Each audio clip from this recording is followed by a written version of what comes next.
سلام علیکم خدای دا کس ته مرګرو دی وایي چې زه دا شپه خښتې په خوله کې اوچتوم نه به یې په پړي باندې نیسي او نه به یې په څه باندې تړي الله به کوي زه نه شم کولی بالکل خښته نیمه ده خو وبشي دا خښتې ما داسې نیولې دي که نه نه وبشي زه صبر وکړه پرې ته ګوتې مه ته ورسه ګوتې چې لګوې نو بیا هغه یو لږ لږ لرې شي یار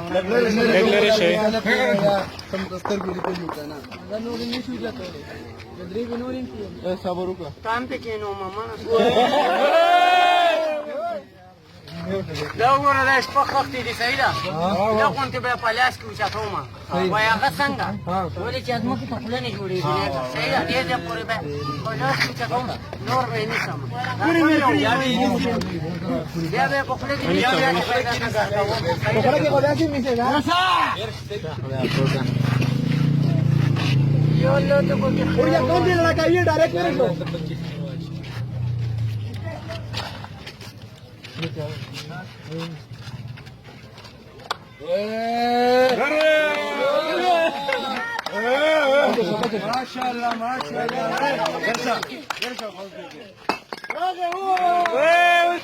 زما کارنامه هم خوښه شوه نو ویډیو اسټور کوي شیر یې کوي اسټور هماغه که نه شیر